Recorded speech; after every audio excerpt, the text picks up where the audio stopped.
Bonjour à toutes et tous, bienvenue dans une nouvelle émission de First Print, votre podcast comics préféré, qui est là aujourd'hui avec une nouvelle sortie Back Issues VF pour faire le point sur quelques sorties de comics. C'est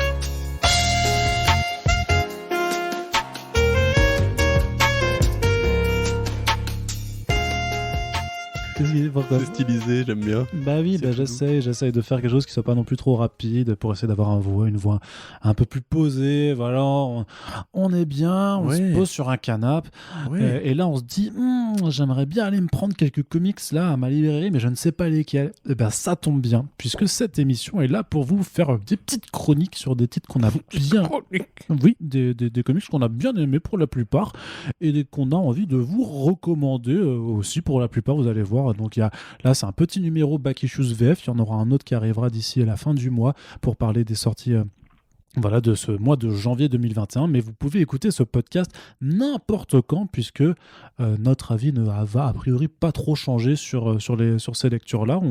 Donc c'est-à-dire que si vous nous écoutez par exemple en mars 2027, a priori vous pouvez toujours aller lire Invincible, Carmen, Punisher, Faceless, ce genre de choses. C'est vrai. Mais là en l'occurrence on pense quand même que vous nous écoutez plutôt en janvier 2021 et donc on va vous faire un petit point sur des titres. Alors le premier duquel j'avais envie de parler. Moi, c'est Corentin. Ah, bonjour Corentin. C'est vrai que tu es là aussi. C'est vrai que je ne fais pas cette émission tout seul. Et je me disais bien qu'il y avait un bruit un peu parasite qui venait de je ne sais pas où. J'ai Corentin. Ah, bah oui. Ah, c'est vrai, je t'avais oublié. T'es là depuis le début. Mais oui. T'es arrivé quand? C'est ça. Voilà. T'as vu de la lumière, t'es rentré. Non, je suis chez moi alors, en fait. Techniquement. J'ai vu de la lumière chez moi, je suis rentré. Voilà. C'est ça. Et moi, j'ai vu de la lumière chez toi, je suis rentré aussi. T'as vu des chips aussi. C'est ça. Corentin. Oui. Aujourd'hui, on va parler d'un premier titre qui s'appelle Faceless, qui est sorti il y a quelques temps maintenant déjà, c'était à l'automne 2020 chez Panini Comics, qui est justement, c'est pas du Marvel, c'est pas de la licence non plus, du Star Wars, du Conan, quelque chose comme ça, c'est vraiment de l'indé qui arrive donc chez Panini, qui a été publié à l'origine chez Boom Studios, l'éditeur indépendant qui monte et qui n'en finit plus de grimper sur le marché indépendant américain.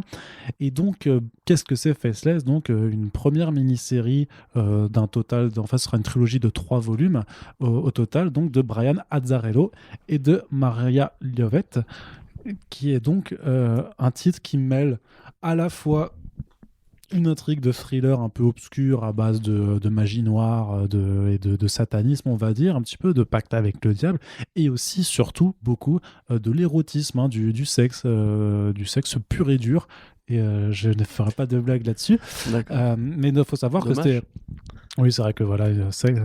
Non, non, je vais pas le faire. Je suis censé être adulte et tout ça. Les gens attendent un petit peu qu'on traite le sujet avec maturité. Les mecs qui réclament le Batman qui rit, t'es sûr? C'est ça.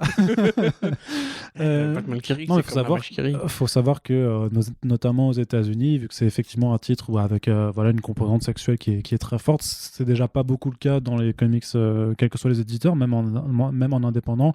Le sexe n'est pas forcément une thématique qui est explorée souvent, et en l'occurrence Boom Studios avait bien compris que le côté un peu sulfureux de Faceless, on pouvait un petit peu jouer commercialement dessus. Et notamment, l'éditeur avait fait des variantes coquines qui étaient du coup sous sac plastique opaque qu'on ne pouvait pas avoir, et comme ça ne pouvait pas choquer une jeune âme qui irait chercher son Batman et qui, à côté d'un Batman Damned, se retrouverait face à un énorme chibre en érection. Et du coup, ensuite, il ouvre le Batman Damned et paf, il y a un autre chibre et tout ça. Mais au repos. Et du coup, c'est beaucoup plus ça. C'est ça. Et du coup, il fait ah mon Dieu, mais quels sont ces chiffres que je ne saurais voir dans mes comic shops? Bref, vous l'avez compris. Un titre osé, sulfureux, dans lequel on suit donc Teresa, c'est ça Oui, c'est ça. Qui, non, Face. Hein? Face. Ah non, Teresa, c'est dans le Luna de Maria Lovett, rien à voir, putain, waouh. Ah oui, Face. C'est pareil, Teresa, Faith, quelques. C'est un peu les mêmes. Non, mais c'est un peu le même prototype d'héroïne, j'ai envie de dire, puisque voilà, l'idée de Faceless. par Brian Azzarello, c'est un peu l'exploration des corps, de la sexualité. Et également, ça nous parle donc de Faith, effectivement, cet artiste qui essaye de percer, tout simplement, qui veut découvrir, enfin, qui veut vraiment développer son art et qui tombe un jour de façon un peu fortuite chez une fille, sur une fille, pardon, dans un bar, qui l'entraîne chez elle, et voilà, et qui est dans ce domaine artistique, et elle va peu à peu, en fait, tomber dans une spirale où, en fait, c'est un peu vraiment tu sais, quand tu signes un pacte avec un démon qui va te permettre de développer tes talents, mais qui a une contrepartie un peu terrible en face.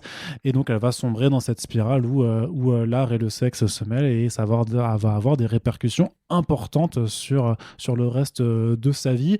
Et un titre qui joue énormément un peu sur à la fois l'exploration du plaisir et du corps féminin, et aussi un peu il y a un côté très satanique, un peu, je dirais, dans l'approche, en fait, du mal, de la perversion, avec quelque chose qui est, mais même le satanisme par rapport à la nature aussi, tu vois, à cet aspect très primaire, en fait, de la chose.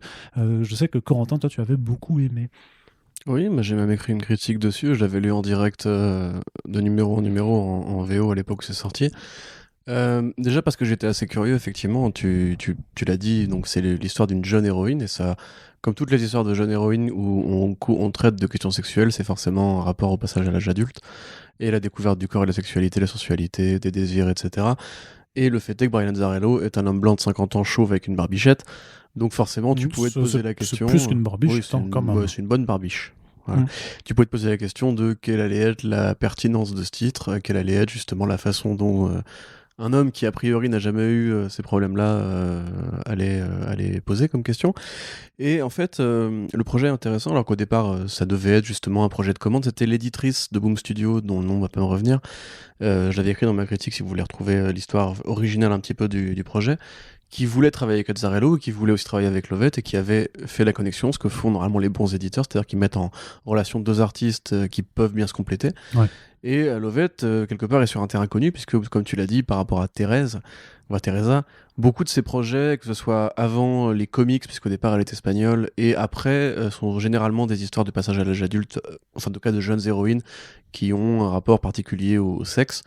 Elle avait fait une histoire d'inceste, notamment, qui avait choqué un petit peu l'opinion, c'était un de ses premiers travaux, en Espagne. Là, elle va bientôt faire justement une nouvelle série un petit peu sur les cultes hippies, etc. Donc il y a toujours un petit peu de mélange d'horreur et d'érotisme. Ouais. Il y avait eu des vampires, je crois aussi. Donc là, c'est clairement l'axe de la sorcellerie.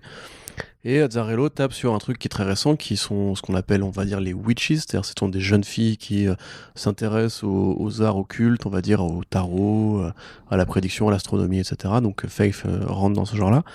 Et puis elle va découvrir, entre guillemets, la vraie magie, la vraie sorcellerie satanique, effectivement, un petit peu à la Chilling Adventures of Sabrina. Avec ce couple, effectivement, le père qui fait penser un peu à Benjamin Biolay, qui est un artiste justement très new-yorkais, toujours habillé en noir, etc. Et sa fille, qui est une jeune nana un peu délurée, un peu hipster. Et donc les deux, évidemment, sont très attirés par Faith, qui a priori recèle un pouvoir très puissant. Alors j'aime beaucoup le dessin, je trouve ça vraiment magnifique à regarder, c'est très joli, c'est le style vraiment de Lovett a vraiment beaucoup évolué avec ce boulot-là, parce qu'avant c'était beaucoup moins léger en termes d'aplat de couleurs, etc. Là pour le coup c'est vraiment super joli, c'est des couleurs pastel, pas pastel, mais on va dire très légères justement, assez agréable, assez contouré, c'est très léger en termes d'ambiance, pour justement contrebalancer avec les visions un petit peu horrifiques, avec la violence de certaines scènes de sexe. T'as un moment donné où Faith dit à une bande de mecs d'aller se faire enculer, grosso modo, et en fait ils le font. C'est-à-dire, grosso modo, tu vois qu'ils sont manipulés par son pouvoir et qu'ils sont obligés, entre guillemets, de s'accoupler entre eux. C'est une scène qui est pour le coup assez bizarre, et quelque part qui est justement... Parce que c'est quasiment du viol, enfin. Oui, tout à fait. Exactement, et qui est très inhabituel, justement, dans la BD américaine, où, comme tu dis, il y a une pudeur, une pudibonderie. Quand les sorciers manipulent, c'est généralement, jette-toi du haut d'un pont, etc. Là, pour le coup, c'est quand même... Ça touche à l'intime, donc forcément, c'est plus fort en termes d'image. Ça me fait penser beaucoup à justement cette scène du cinéma d'horreur des années 80, 90 ou 70 avec les thrillers érotiques, justement un peu la Basic Instinct, mais aussi avec, je crois que c'est Les Prédateurs de Tony Scott, où pareil, il y avait un rapport entre les vampires et le sexe, etc. Et même toute la scène, Brian De Palma et compagnie. Donc c'est vraiment bien foutu, ça joue sur le mystère en fait. Du coup c'est... Voilà, et puis les personnages de l'entourage de Faye vont se faire buter au fur et à mesure qu'elle progresse dans son intrigue amoureuse. Il y a vraiment des scènes qui sont marquantes. Je retiens évidemment plus le graphisme que le scénario, mais le scénario justement convoque des bons référents en termes d'imaginaire. C'est une fin ouverte qui donne du coup lieu à un deuxième volume qui est actuellement en cours de publication aux États-Unis. Je crois même qu'il est fini de publier, il y aura un tome 3 aussi. Et donc c'est assez cool de voir en fait déjà Azzarello écouter l'input créatif que lui ont donné et l'éditrice et l'artiste, parce que quelque part ça ressemble pas vraiment à une BD d'Azzarello normale, tu vois, c'est beaucoup moins polar, c'est beaucoup moins punchline, c'est beaucoup moins violent même quelque part. Si tu fais le comparatif avec Damned par exemple, ça n'a rien à voir, c'est le jour et la nuit. Là il fait un effort pour essayer justement de comprendre son héroïne et c'est vraiment un produit, c'est un hybride en fait, c'est un produit hyper intéressant où en fait quelque part ça pourrait presque plus être une série de Lovett sur lesquelles Azzarello écrit les dialogues, parce qu'elle est tout à fait cohérente avec la biblio de Lovett, et beaucoup moins avec celle d'Azzarello. C'est vraiment très très cool de voir Boom qui justement s'ouvre enfin à la fiction érotique, sous une forme qui est évidemment, comme on l'a dit, prémâchée par d'autres œuvres antérieures, justement l'horreur, etc. Mais non, vraiment moi j'avais bien kiffé, c'est un produit super original, enfin c'est une œuvre super originale. Et je la recommande carrément à ceux comme moi qui aiment bien justement la filmo de Verhoeven ou de Palma, qui ont bien aimé La chair et le sang par exemple, ou qui aiment bien justement ce côté un petit peu l'horreur mélangée à la mode, au truc un peu hipster, mais aussi avec le côté un peu fiction adolescente. Enfin, c'est comme ça, si tu veux, que moi j'aimerais consommer ma fiction adolescente, tu vois, parce qu'il y a eu toute une mode du young adult, de ces trucs pareils avec une héroïne qui rencontre la fortune d'un mec un peu ténébreux, d'une nana un peu bizarre, etc. T'en as plein des bouquins comme ça, mais généralement c'est toujours très fleur bleue, très cucu. Même tracé dans l'ultra esthétisé, ça peut peut-être te faire penser au Neon Demon de Refn. Un petit peu, ouais, un petit peu, tout à fait. Alors que voilà, que l'équivalent grand public serait 50 nuances degrés, tu vois.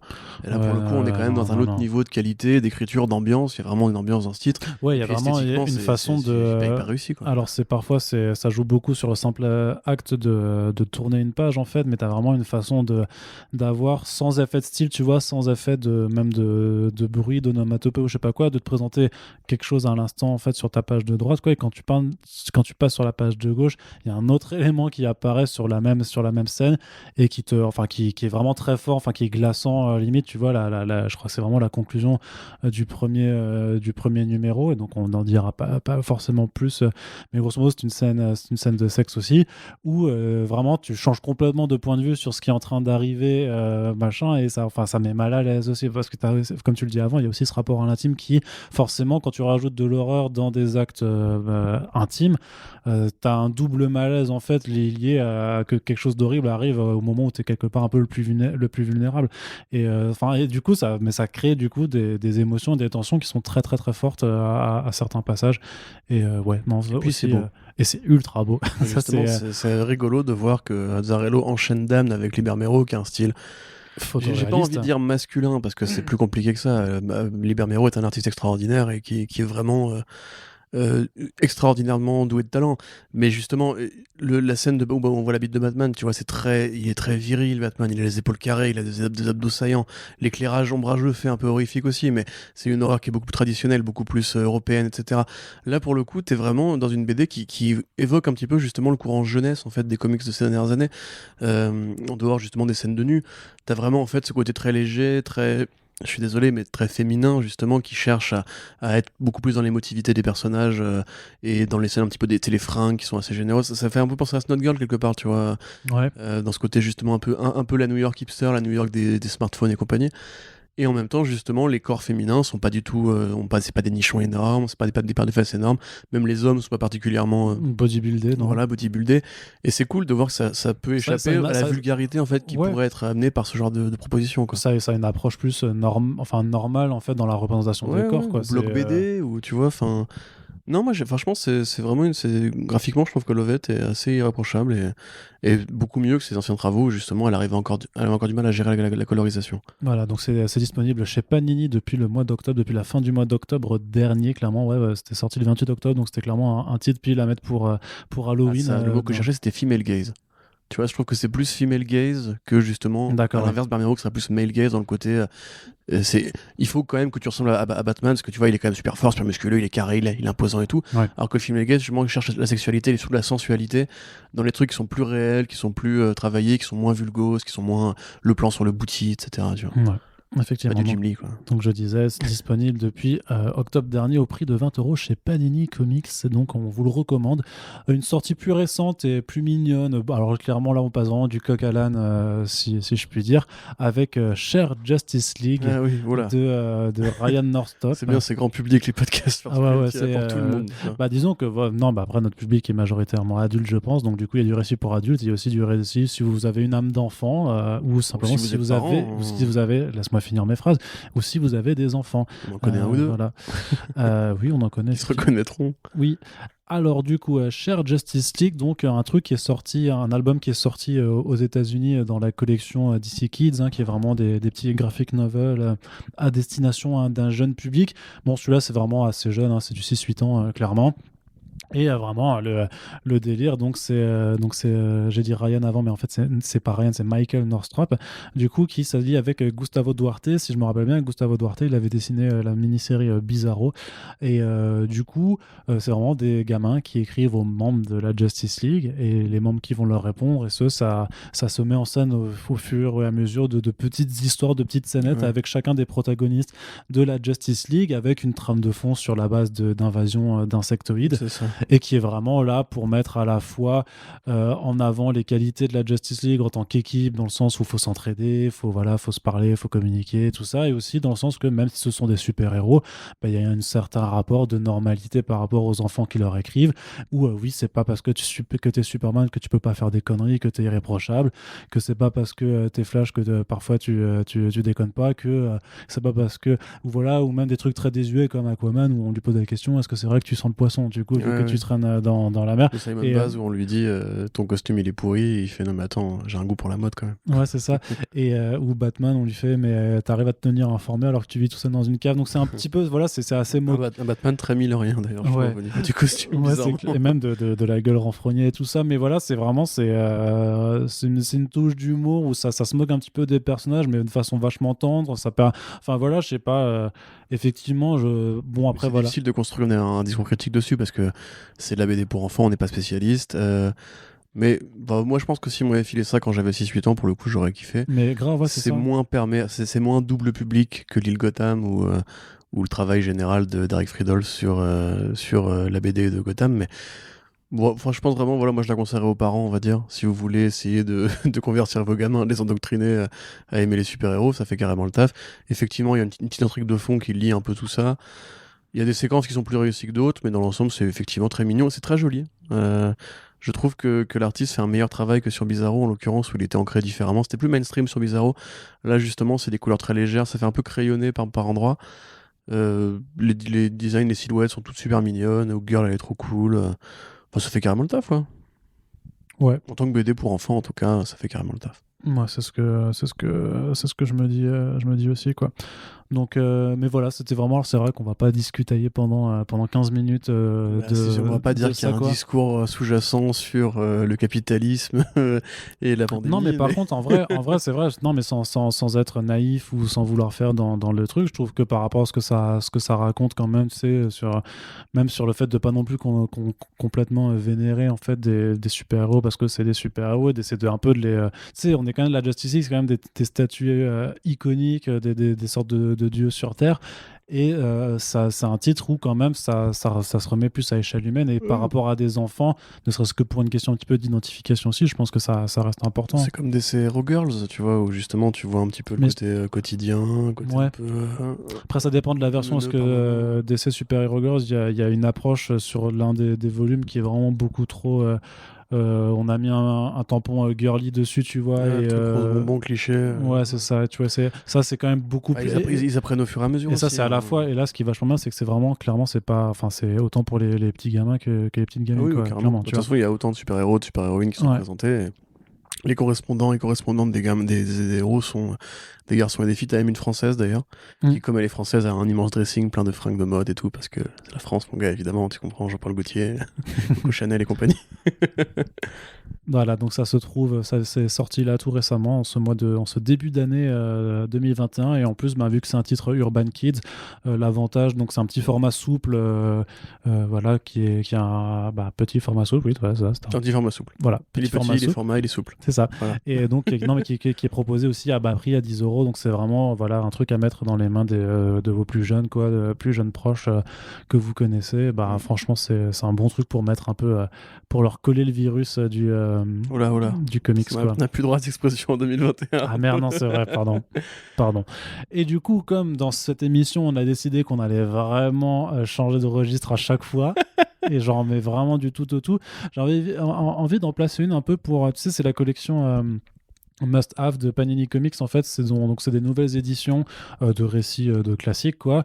Sauf que du coup, l'argument, c'est que par rapport à la politique tarifaire habituelle, c'est beaucoup moins cher que les albums en général.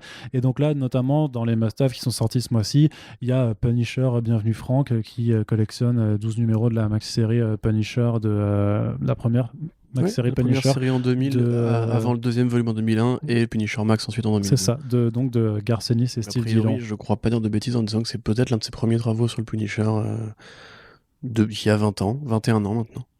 Voilà, donc... Et d'ailleurs, qu'ils auraient peut-être pu en profiter pour retraduire le titre, parce que le titre en anglais, c'est Welcome Back, Frank, et pas Welcome Frank, ce qui veut dire bon retour à la maison, Frank, ou bon retour, Frank, ça aurait été un meilleur titre, parce qu'effectivement, là, du coup, tu comprends pas trop. Alors, pour vous résumer, Garth Ennis, qui est un grand fan... Oui, parce qu'on l'a tu m'as coupé avant que je le dise, mais donc, c'est écrit par Garth Ennis et dessiné par Steve Dillon, qui est donc... une équipe créative énorme sur le Punisher, mais qui a aussi fait Preacher notamment. Évidemment, voilà, et qui ont fait plein d'autres projets en commun. Steve Dillon qui est même devenu, avec ce volume-là, en fait, enfin ces différents volumes qu'il a fait à côté de Garth Ennis, l'un des artistes comme Burroughs ou autres, ou évidemment Goran Parlov, qui à mon sens est largement supérieur. Mais c'est une question de goût, parce qu'évidemment Ennis il aime bien ce côté un peu crasseux, ce côté un peu cartoony, qui fait très satire justement, qui colle à Burroughs et à Dillon. Et après plus tard il a même fait avec cette cover artiste Becky Cloonan, il avait fait du Punisher aussi en artiste, Steve Dillon. Donc là, pour vous résumer, effectivement, Frank Castle revient à New York City après son long passage dans les années 90 où il avait frayé un petit peu avec des anges, des démons, etc. pour revenir à un truc très street level, grosso modo. Il arrive dans la ville, il va s'en prendre à une mafieuse qui s'appelle Magnucci, qui dirige un petit peu la pègre locale. C'est trop marrant parce qu'à une lettre près, ça fait Magnocchi en fait. Oui, je pense que c'est un jeu de mots, quoi, je pense. Peut-être que c'est une marque américaine de gnocchi, Tu sais, les tu vois, je sais pas. Arnaud, tu veux faire ton accent italien? Gnocchi. Voilà. Moi, je dis Gnucci, du coup. Je sais pas s'il faut, mais... techniquement, si ça se prononce comme gnocchi, ce serait gnocchi, en fait. Ouais, Magnucchi. Ouais, c'est pas joli. Bon, donc maman, et Gnocchi, son nom de famille. Donc c'est une leader de la pègre locale qui intéresse Frank Castle parce que c'est la cible à abattre pour le moment. Le retour du Punisher va évidemment inspirer une série de clones. Alors, c'est là que c'est intéressant, c'est qu'en fait, Garth Ennis, quand il écrit le Punisher, en général, il arrive pas vraiment à mettre des barrières morales à ce qu'il fait. C'est-à-dire que Frank Castle sait que c'est un psychopathe, sait que ce qu'il fait est voué entre guillemets à l'échec, mais il le fait quand même parce que c'est très nihiliste, parce que de toute façon, voilà, il a pas le choix en fait. C'est ça, voilà. Il y a plusieurs moments dans la série, on lui dit que c'est un psychopathe, il fait oui, je sais. Et voilà, même donc c'est là aussi, d'ailleurs, c'est dans ce volume-là qu'apparaît la scène avec Daredevil où il est enchaîné à un toit avec un flingue dans la main, qui a été adapté ensuite dans la série Daredevil de Stephen Day Knight sur Netflix. Dans la saison 2. La saison 2, exactement, voilà, qui est beaucoup plus courte en vrai, mais qui est une très bonne idée. C'est assez léger en termes de super-héros à part pour Matt Murdock.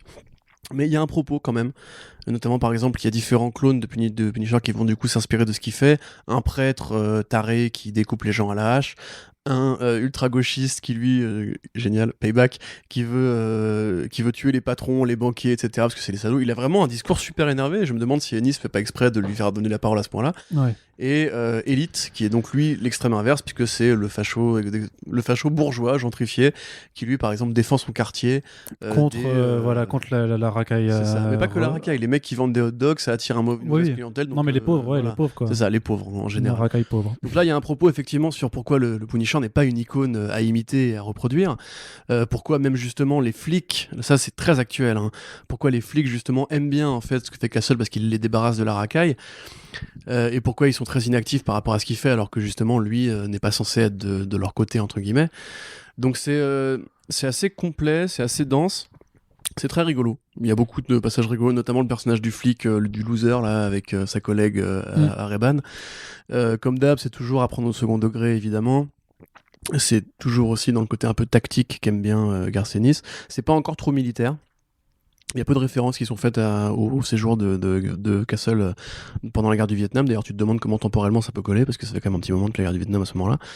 Mais voilà, donc c'est vraiment bien foutu. Il faut aimer le style graphique de Steve Dillon.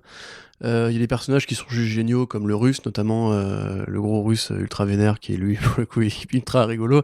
Il y a une scène avec des ours polaires aussi qui est vraiment géniale. Incroyable, ouais. Enfin, c'est toujours, voilà, c'est le Garth Ennis qui s'apprête à faire Hitman et qui est en fait à ce moment-là dans le côté un peu second degré, combat urbain. Les personnages de New York aussi qui sont présentés, ses voisins, tu vois, qui sont toujours un petit peu. Il fait vivre comme ça, il arrive à te faire vivre quand même tout un petit écosystème bien sûr. où Frank est censé être le voisin un peu taiseux d'un petit immeuble où tout le monde a ses petits soucis, mais tu arrives à te l'intégrer dans un environnement de gens tous un petit peu le commissariat, de la tête, etc., les bars où vont les flics et tout. T'as une ou deux vannes sur les gros qui bizarrement tu croirais que c'est juste gratos, etc., mais en fait ça va même servir dans le récit. C'est là que le mec est complètement fou. C'est un sale gosse, évidemment. Il y a plein de vannes qui peuvent pas du tout faire rire des gens qui sont à fond dans le progressisme et compagnie, évidemment. Quoique il y a même des twists par des personnages qui justement sont plutôt bienvenus par rapport à ça. Et justement, je trouve qu'il y a vraiment une petite réflexion sur le Punisher n'est pas un super-héros, n'est pas un héros bien du sûr. tout, en fait. Parce que tu vois bien que dès que quelqu'un essaie de reprendre le modèle, en fait, oui, ça n'aboutit qu'à des erreurs. Le seul qui du coup échappe un petit peu à ce constat un peu sentencieux, c'est Payback. Même si justement il lui dit, mais la différence c'est que moi je suis entraîné et que je sais ce que je fais, je prépare les trucs. Donc même à la limite chez vous, si vous êtes justement des mecs de très à gauche qui veulent buter les patrons, ne le faites pas parce que vous risquez de tirer une balle perdue et de tuer quelqu'un au hasard qui mérite pas de mourir. Donc c'est vraiment plutôt intéressant, c'est rigolo, c'est bien foutu, c'est super bien rythmé. Il y a une séance du dialogue qui est géniale. Je trouve qu'il y a aussi une approche de la violence, même s'il y a quand même c'est très violent. On est c'est du Punisher et en plus c'est Garth Ennis, donc il y a jamais eu de barrière par rapport à ça. Mais il y a une approche un peu cartoon en fait, même carrément, ça en fait. Dillon justement, c'est comme Burroughs, il aime bien s'entourer de mecs qui font pas un dessin réaliste. Et quand tu regardes de plus près, quand il prend un mec qui fait du réalisme entre guillemets comme Parloff, c'est pour faire Fury Max ou c'est pour faire les scènes avec Barracuda, ou même Platoon, tu vois justement, parce que c'est là qu'il est le plus premier degré en fait. Quand il fait justement du Castle qui est juste des fourrailles à la cool entre guillemets, c'est un peu triste à dire. Généralement, il aime bien ce côté un petit peu foutraque qui permet de remettre un petit peu en perspective son scénario, parce que son scénario évidemment il est au second degré. Je veux dire, la mafieuse, je vais pas dire ce qui lui arrive, mais voilà, c'est ridicule et c'est fait exprès, tu vois, c'est de l'humour au vitriol, c'est de l'humour. C'était dans le label Marvel Knights, hein, c'est ça? Non, c'était avant, c'était du Marvel classique, je crois. Oh, attends. Non, c'est du Marvel. Moi, si je regarde la couverture, c'est original, c'est bien Marvel Knights. Hein, peut-être, en 2000. Oui, remarque, peut-être bien. Hein. Bon, en tout cas, voilà, c'est la première série de Garth Ennis sur le sujet. Il fera le volume suivant l'année suivante et après s'engagera dans la longue série chez Marvel Max où il aura sa continuité à lui pour développer très loin. Donc c'est perméable en l'occurrence, c'est assez complet sur justement cette vision qu'a Ennis du Punisher qui n'est pas du tout dans l'approbation de son action, qui est juste en fait que lui, il aime bien les porte-flingues, il aime bien les polars et il aime bien l'humour un peu bizarre avec de la violence, donc c'est un personnage parfait pour lui, entre guillemets, mais il est tout à fait conscient de ce qu'est Frank Castle. Et je pense que c'est important de le dire, malheureusement, je me rends compte évidemment qu'il y a plein de gens qui font « Ouais, mais on s'en fout, c'est un personnage de fiction, etc. » Il faut rappeler que le logo du Punisher est devenu l'un des emblèmes de l'Amérique d'extrême droite, et notamment que son action a vraiment inspiré des gens. Juste de l'extrême droite, en voilà, fait. Puisque par exemple, Quanon, qui se revendique de ce logo-là, a eu un de ses membres qui a, pareil, été trucidé du mafieux aux États-Unis. Donc il faut rappeler effectivement que c'est pas forcément une lecture à mettre entre toutes les mains, il faut comprendre que c'est du second degré, il faut comprendre que Garth Ennis a horreur de l'extrême droite, a horreur des fachos. D'ailleurs à un moment donné il dit à Elite t'es un nazi, point. Il n'y a pas de débat, il n'y a pas de genre non je suis pas un nazi, je suis un patriote et compagnie, non, t'es un nazi, point, ta gueule. Débat avec moi. C'est ça. Donc voilà, moi je le conseillerais aux fans de Big Pun ou à ceux qui n'avaient pas encore lu ce volume, qui est de très bonne tenue, ou ceux qui comprennent l'humour Garth Ennis qui effectivement là encore est pas à mettre entre toutes les mains. Non, voilà, c'est de la lecture pour adultes, effectivement, mais voilà, très bonne lecture, idéal pour découvrir cet aspect du Punisher par un tandem créatif qui restera dans l'histoire, je pense, avec toutes ces collaborations. Ouais, alors, juste petit défaut, la colo a vieilli quand même. Et c'est plus que les arrière-plans sont un peu vides aussi, tu vois. Mais ces couleurs fin 90, début 2000, où ils ont découvert la numérisation des couleurs et ils en ont foutu partout. Là, il y a vraiment des aplats qui sont pas très shoujo. Mais après, encore une fois, si vous aimez le trait de Dillon en général, c'est que vous avez justement des goûts qui supportent très bien en fait cette école de dessin et de couleurs là. Donc, voilà. Et puis en l'occurrence, donc, comme on vous le disait, la collection Mastav de Panini, c'est plus accessible que pour voilà, vous avez les 12 premiers numéros dans ce tome-là et c'est enfin les 12 numéros du coup l'intégralité de la maxi-série pour 20 balles quoi. D'ailleurs, si Panini m'écoute, je serais pas contre une réédition du Thor de Garcenis, qui est un volume qui est hyper sous-estimé par rapport à ce qu'il a fait. C'est pareil, c'est ce volume-là du Punisher, mais avec Thor. C'est ultra violent, c'est ultra cynique. L'un des héros est un nazi. Et c'est au premier degré, c'est l'un des héros. C'est pas un anti-héros ni rien, c'est un héros, il est nazi. C'est une lecture géniale et qui j'ai du mal à voir s'il a été réédité depuis 10-15 ans. Donc, Panini, si tu m'écoutes, fais un heureux. Eh bien, on verra. En attendant, on va passer. Pas que j'ai besoin de héros nazis particulièrement, parce que je suis très rigolo dans le contexte de la BD. Oui, non, bien sûr. Non, mais du coup, ça m'intrigue parce que je n'étais pas au courant qu'il avait fait du Thor Garcenis, donc c'est cool. On en découvre tous les jours avec ce podcast, tu vois. C'est incroyable. Même quand on anime le podcast, on en apprend. Ouais, je suis là pour grâce ça, à Corentin, cette encyclopédie vivante sur pattes. Savez-vous que ses bras, c'est en forme de page, en fait, tout simplement. Et quand il ouvre les bras, on peut lire. Qu'est-ce que tu racontes? J'imagine une version cartoon de toi où tu serais juste un bouquin, comme ça, avec une paire d'yeux. Allez, on continue toujours dans ce back issues de l'entrain et de l'envie de lire, puisqu'il y a une autre série très très bonne qui continue sa réédition en intégrale du côté de Delcourt. Je vois que tu gardes le meilleur pour la fin. Bah oui. Petit filou. Et donc, c'est bien sûr Invincible. Donc, la deuxième intégrale est sortie là en ce mois de janvier 2021, également chez Delcourt. Donc, ça coûte 30 € pour l'équivalent de deux gros albums TPB avec à la fin donc bonne galerie de bonus. Donc là, c'est grosso modo les volumes 3 et 4. La première intégrale était vraiment là pour te placer le pitch et le twist de cette série, qui te montrait au début que c'était un peu une parodie, enfin pas une parodie, mais une sorte de spoof gentillet de Ultimate Spider-Man, sauf qu'on t'expliquait grosso modo après qu'en fait non, ça allait être quelque chose d'un peu plus sérieux. Et voilà, donc troisième et quatrième volume qui commence vraiment à aller de plus en plus loin dans l'exploration de concepts vraiment très propres à l'univers des comics. Donc ça fait à la fois évoluer ces personnages, notamment du coup Mark Grayson, voilà, donc qui se retrouve un petit peu seul après la fin de la première intégrale, du deuxième volume, et qui doit donc continuer d'alterner entre sa vie à la fac, ses cours, et son rôle de super-héros qui doit veiller sur Terre, puisque grosso modo, celui qui s'en occupait avant n'est plus en poste. Alors déjà, il faut effectivement rappeler ça, dans Invincible, le passage du temps a une réelle importance. Le premier tome de cette intégrale-là, c'est grosso modo le Year One de Invincible, puisque on voit la découverte de ses pouvoirs, son apprentissage du rôle de super-héros, côté de son père, etc. Et là, en l'occurrence, il quitte le lycée pour aller à la fac, et c'est le début en fait d'une longue série d'évolutions qui le mèneront beaucoup plus tard à d'autres trucs que vous verrez, que je vais pas spoiler.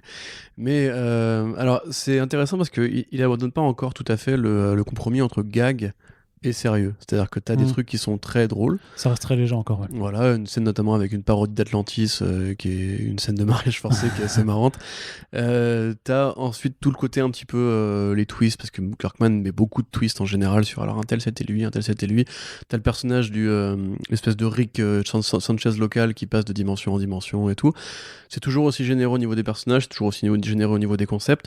Tu as la première apparition d'un certain Beast, qui va servir beaucoup plus tard, et retenez bien l'homme qui a une tête de tigre, parce que vous allez comprendre qu'un jour il aura une importance réelle. C'est toujours aussi bien foutu. J'adore le trait de Ryan Otley qui vit très bien pour le coup. Fait un concept, mais c'est génial. Fait pareil, un compromis assez merveilleux entre justement les faiblesses du trait de Cory Walker et ses forces à lui. C'est-à-dire que Cory Walker, on se fait de sa gueule parce que si tu veux, régulièrement, il faisait de la réhute de cases. En fait, il faisait un plan fixe avec 3 fois la même case, mais ça jouait un effet comique. C'était même utilisé dans cette scène où il va à une convention de comics. Oui, c'est ça. Et où il rencontre Brian Bendis, quoi, grosso modo, et qui lui explique qu'il fait du décalque de trucs. Il fait, mais tu trouves pas que c'est de l'arnaque? Et du coup, il y a 2 cases où il se passe rien, où c'est la même case, et à la fin, il fait non, ça va. Oui, c'est ça, voilà.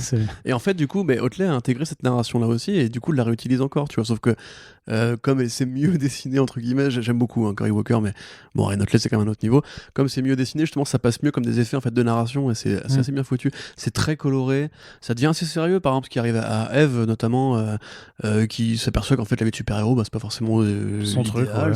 Elle a des pouvoirs qui pourraient être utiles au reste du monde, etc. T'as un voyage sur Mars qui est sympathique. T'as cette réflexion sur, sur qu'est-ce que c'est qu'avoir des pouvoirs et comment tu... Non, mais c'est vraiment la transposition premier degré avec une vraie réflexion des grandes responsabilités. Oui, mais c'est comme Titan, tu sais, le mec qui se met de la roche sur le corps, qui dit mais vous êtes cons, vous les super-héros, vous avez des pouvoirs, mais vous n'êtes pas payés pour ça, tout le monde veut vous buter, vous vous démenez pour rien, vous risquez la mort à chaque fois, moi je veux gagner du fric, tu vois. Et effectivement, ça va plus loin que le simple parodie de l'univers DC Marvel. Et puis voilà, Marc, justement, il y a des scènes qui sont très touchantes par rapport au fait que son père soit plus là, sa mère aussi qui vit une vraie un vrai traumatisme, on va dire, et quelque part, voilà, et ça. Bon, après, moi c'est très personnel, mais grosso modo, le côté la maman qui picole trop, etc. Enfin, c'est assez fort, on va dire, comme scène. Puis ouais, toute la gestion de sa vie amoureuse. Alors, c'est encore pas forcément aussi exponentiel qu'on aimerait là dans ce tome-là, mais ça commencera à devenir un peu plus sérieux ensuite. Le truc, c'est que ça va devenir de plus en plus vénère, de plus en plus sérieux. Sur la fin, Invincible, c'est quasiment plus du tout rigolo. Hein. Là, pour le coup, ça reste encore assez léger. Ça reste teenager, en fait. Tu vois, c'est encore un jeune homme. Il a des potes, il a des loisirs. Les personnages de méchants sont un peu gaguesques. Mais il y a encore de la bonne baston. Il y a encore des scènes un peu violentes. Pas trop dans ce volume-là, mais il y a encore une ou deux petites gerbes de sang qui fusent. Ça reste l'un des tout grands classiques des sagas de super-héros. En lisant, c'est vrai que je me souvenais plus, moi, à quel point c'était justement aussi bien tenu dans la longueur et tout. C'est toujours plein de fillers qui servent pas à grand chose mais qui vont être utilisés après plus tard bien sûr donc non ça fait carrément le taf et puis voilà, moi je trouve ça vraiment super joli et c'est agréable en fait d'avoir une série un peu sérieuse. C'est un peu comme les Tortues Ninja de IDW, tu vois, c'est une série assez sérieuse mais qui est dessinée de manière assez légère, colorée, pop et tout, et qui prend ses personnages au sérieux, justement, qui les traite avec humanité, mais qui oublie pas de se faire plaisir, tu vois, genre le mec du gouvernement, Cécile, qui a pas de se téléporter parce qu'il trouve ça trop cool alors que ça coûte super cher à chaque fois, etc. Et donc c'est compromis encore un petit peu jeune de la série Invincible qui vraiment est à lire évidemment, et pas que pour la série animée mais aussi parce que c'est un classique de la BD de super-héros, quoi. Mais d'autant plus que voilà, avec les 2 tomes maintenant disponibles, vous serez fin prêt pour attaquer la série animée qui arrive bientôt là. D'ailleurs en relisant je me suis alors comment tu traduirais Monster Girl toi du coup? Non, tu la traduis pas. Ok, bon, le coup de Monster Girl, par exemple, tu vois, qui est bloqué dans un rôle d'un personnage d'enfant alors que c'est une nana de 30 balais qui a des déviances sexuelles, je me suis dit, en fait, c'est ce que Jeff Lemire a fait ensuite avec Black Hammer, avec le personnage Golden Grey, etc. C'est Golden Grey, j'ai complètement oublié, en fait, cet arc-là, par rapport à cette pauvre nana qui est un peu le Hulk, en fait, local, mais qui vieillit à l'envers à cause de ses pouvoirs. Ouais, c'est un Hulk Shazam qui, en plus, rajeunit, du coup, à chaque fois qu'elle utilise ses pouvoirs. Donc, sauf que du coup, elle a l'air d'avoir 14 ans, mais elle a envie de baiser et tout, donc elle fait des commentaires assez relous à ses collègues, et t'as le patron qui vient lui dire évite quand même, c'est un lieu de travail et tout. Ouais, c'est ça. Mais donc voilà, Invincible, c'est 30€ le tome de l'intégrale, donc il y en a 2 disponibles, et puis de façon générale, lisez Invincible. Mais là voilà, c'est une belle réédition, c'est quand même des jolis bouquins, il y a une bonne fable dessus. C'est plus intéressant maintenant de les acheter comme ça plutôt qu'avec les tomes séparés, en fonction de vos préférences de lecture. Et puis là, vraiment ce que je vous dis, c'est que vous êtes fin prêt pour voir la série quand elle arrivera avec ces 2 tomes maintenant, quoi. Et puis de toute façon, Invincible, voilà, c'est à lire, quoi qu'il en soit. C'est de la bombe. Et donc on va terminer, voilà, on vous l'avait dit, c'est un petit Back Issues VF, et on fera un autre épisode comme ça d'ici la fin du mois de janvier, centré sur la VF. Il y a un autre bouquin dont on avait envie de vous parler, alors qui est sorti, c'est pas du tout une nouveauté pour le coup. On a un peu tombé dessus. Alors pourquoi ? Parce que ça a été annoncé, en fait. C'est un bouquin qui a été fait en France, chez Dupuis. Ça s'appelle Carmen. C'est sorti en février 2020, en fait, chez Dupuis par Guillaume March. Et en fait, c'est en train d'être exporté en. J'en entends qui s'enfuient déjà en courant. Non, mais justement. Non, restez. Et ça a été ensuite traduit aux États-Unis. Et c'est pour ça qu'en fait, quand on avait vu le CP de Image Comics qui l'a exporté, et en faisant 2-3 recherches, on disait mais en fait c'est déjà sorti, en fait c'est un des rares cas où parfois où on a des œuvres qui sont faites par des artistes qui travaillent pour l'industrie américaine, mais qui font aussi des choses avec sur le marché français et qui après se retrouvent exportés aux États-Unis. Parce que Guillaume March, comme Maria Lovett, est espagnol. Voilà. Et donc, ça s'appelle Carmen, donc c'était un très beau graphic novel, tout simplement, un récit complet de 100 pages, hein, grosso modo, c'est quelque chose comme ça, 160, 200 pages, je sais plus, j'ai plus trop la pagination, c'est assez long. Et de quoi ça parle, Corentin? Alors de quoi ça parle? Ce sera difficile sans spoiler, mais voilà. Bon, après, remarque, dans les premières pages, on sait plus ou moins, mais... Oui, le pitch est assez... Grosso modo... Non, mais Bon, grosso modo... j'y vais. Tu me dis que tu veux y aller? Moi, je peux te le faire Vas-y. sans spoiler. Je pense que j'ai un bon pitch à présenter. Grosso modo, c'est une jeune fille qui, on va dire, à l'aube de sa mort, en fait, et rencontre, en fait, une fille avec un squelette, enfin, avec un apparat de squelette. C'est juste une tête normale. Et qui va, en fait, juste pouvoir découvrir un peu... Enfin, on va dire prendre du recul sur elle, sur son caractère, sur sa personne et sur sa vie amoureuse. Non, mais il faut qu'on le dise quand même. Avec... Il faut qu'on le dise, sinon ça, les gens vont passer à côté de l'intérêt du truc. Bon, vas-y. Bon, grosso modo, donc le personnage de Catalina vient tout juste de s'ouvrir les veines dans son bain et est en train de mourir. Et là apparaît ce personnage qui symbolise la mort Donc, ou Carmen. les anges, on va dire, Carmen. Effectivement, avec cet apparat ou un costume noir, une sorte de combi noir avec un squelette apparent en dessous. Et qui va effectivement... on sait pas trop ce qu'elle lui veut au départ. Hein. On sait pas trop pourquoi elle est là, etc. Pourquoi elle lui parle et compagnie. Et ça va être une réflexion effectivement a posteriori sur sa vie en fait, les choix qu'elle a fait, les décisions qu'elle a prises, un petit peu comme Soul des studios Pixar. Sauf que c'est sorti bien avant, quoi. C'est ça, et qui va être en fait une belle leçon entre guillemets sur l'importance, l'utilité de la vie, et même imaginer une sorte de mythologie justement des croque-morts, enfin des passeurs d'après-monde, on va dire un petit peu comme Charon, voilà, avec une sorte de bureaucratie, etc. Enfin c'est assez intéressant. Pour le coup, donc pourquoi Guillaume March, c'est surprenant qu'il ait fait un truc bien, parce que Guillaume March, il est quand même connu pour être un des dessinateurs les plus détestés de chez DC par les lecteurs d'Europe, enfin les lecteurs européens que nous sommes. Il est connu pour faire des postures un peu très sexy, trop sexy, parfois très vulgaires. Très lascive, il avait fait le relaunch de Catwoman pour les New 52 qui avait un peu défrayé la chronique à l'époque parce que ça se concluait sur une page où on voyait Selina et Bruce faire des coquineries à demi nus sur les toits de Gotham et que ça n'avait pas forcément plu à une partie du lectorat. Le premier numéro, moi, je pense cette polémique était assez stérile, quoi, tu vois. C'est plutôt la suite qui m'a gêné parce qu'en fait la suite était beaucoup moins bien que ce premier numéro en termes juste graphiques. Ouais, après c'est juste que voilà, il a tendance effectivement à sexualiser beaucoup ses héroïnes. C'est espagnol, hein. Et bon, je sais pas ce que c'est. Alors non, c'était gratos, gratos. Il y avait aucun, voilà. Ouais. À part Almodovar éventuellement. Bref, mais voilà, donc il est effectivement connu pour faire des femmes qui sont très en forme, on va dire. Bah là, en l'occurrence, il écrit, il dessine. Et c'est vraiment très intéressant. Graphiquement, déjà, c'est une palette de couleurs descendues qui est super agréable à l'œil. Ouais. C'est beaucoup de gris, beaucoup de vert très léger, beaucoup de rose aussi. Ouais, de rose. Et du blanc, justement, pour unifier un peu tout ça. Et l'héroïne va se promener un petit peu de manière aérienne dans les rues de Palma. Pas de Palma, dans les rues de la ville de Palma en Espagne. Et c'est magnifique. Pour le coup, dans un podcast précédent, j'avais parlé un petit peu le problème que j'avais avec Future State et les versions de Gotham City qui, bon, déjà ne se répondaient pas, mais on n'aurait pas dit des villes dans lesquelles les gens pouvaient habiter, en fait. Et il y a un problème pour moi avec le côté l'art urbain en général, où les gens ne savent pas comment illustrer des villes. Et du coup, charge le paysage de bâtiments qui obscurcissent la vue, etc., ou de pluie, c'est encore plus facile. Que là, pour le coup, vraiment, on sent qu'il s'est bossé, il s'est bougé le cul pour, en fait, il a été peint de sa ville, grosso modo, quoi. C'est vraiment merveilleux, c'est une super promenade, justement, à travers cette ville, à travers des destins croisés aussi. Elle va croiser des vies, qui en les touchant, elle a leurs souvenirs, etc. Et il y a vraiment ce côté, en fait, les individus dans la foule, elle qui n'est personne, mais qui est quelque part, est l'héroïne et compagnie. C'est vraiment super beau. Pour le coup, je pense que c'est peut-être son plus joli travail. En tout cas, c'est bien plus beau quand il travaille chez DC.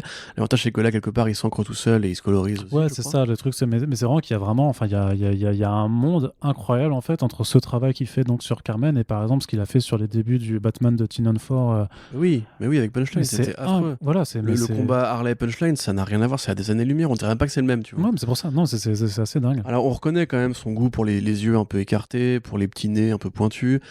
Là, évidemment, bon, c'est comme c'est Guillaume March, l'héroïne passe toute l'aventure à Walpé, puisqu'elle est morte dans son bain, donc elle n'a pas pris le temps d'avoir des fringues sur elle.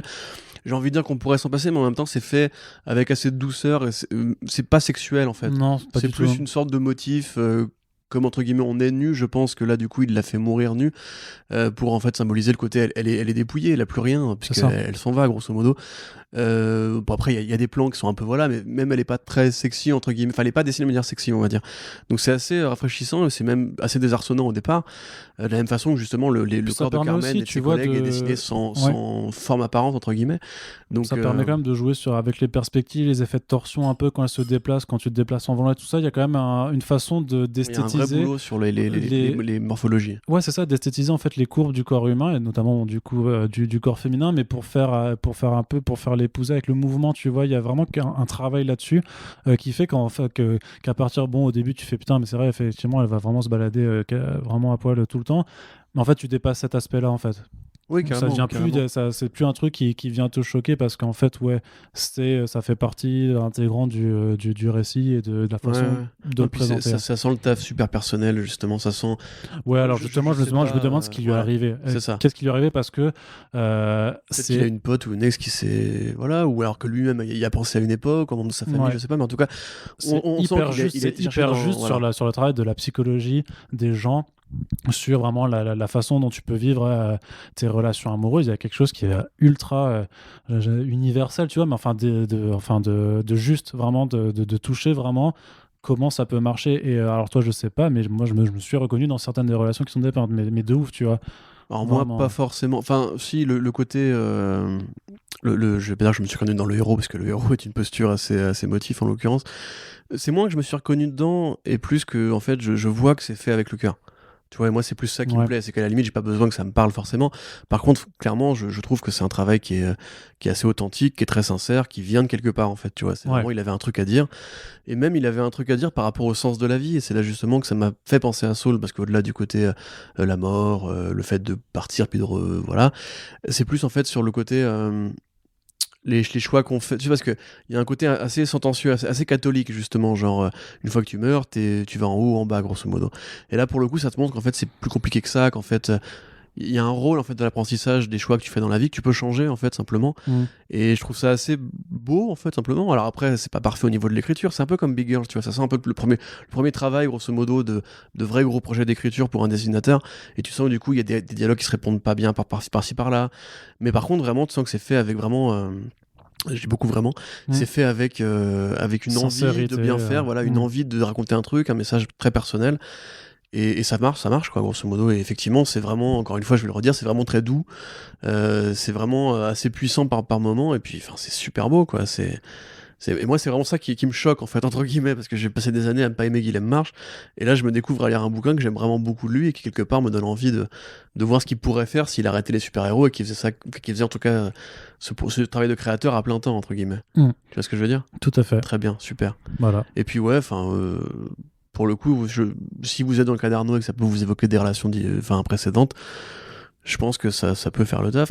Après, je sais pas si je le conseillerais à des gens qui ont déjà fait des TTS, ou si vous avez eu des gens autour de vous qui en ont fait, parce que le risque est de le prendre ça de manière très personnelle, parce que j'ai vu des commentaires qui disaient que c'était un peu fataliste justement, genre si jamais tu te suicides, ça veut dire que forcément tu vas aller en enfer par exemple ou quoi.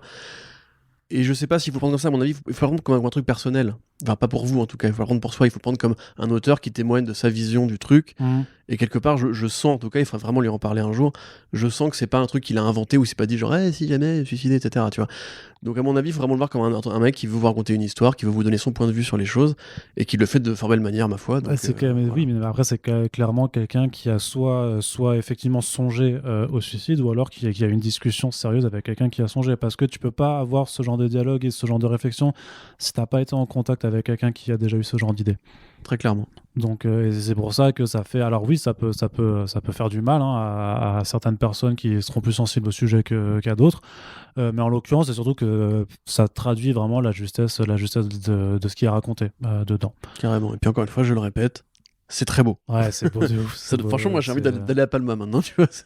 Non, mais c'est vrai qu'il y a les doubles pages sur les décors de ville. En plus, mais il y a un travail sur la narration dans le dessin. C'est con, je sais pas si t'as joué au jeu qui s'appelle Gravity Rush. Non, déjà. Oui, enfin. À chaque fois que tu dis est-ce que t'as joué au jeu, je te dis toujours non, mais là pour une fois, oui, j'ai joué à ce jeu sur PS Vita. Il y a un côté Gravity Rush un peu dans cette exploration, etc. Bien sûr.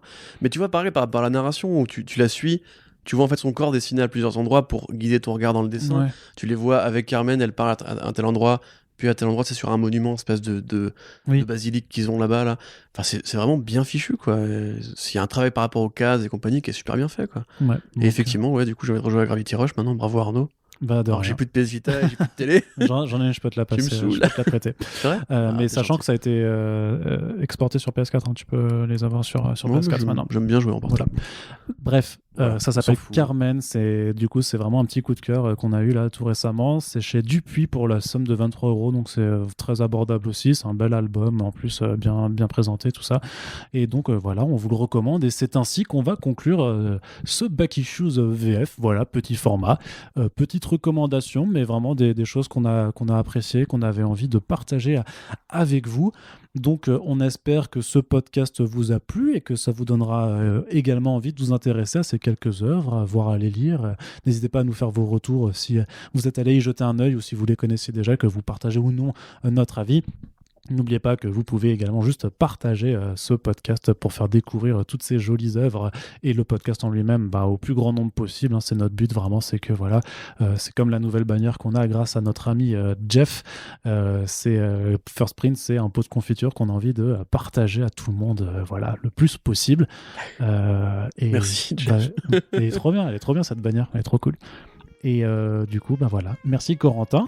Et à très bientôt pour les prochains Back Issues et toutes les autres émissions de First Print. Salut! Salut!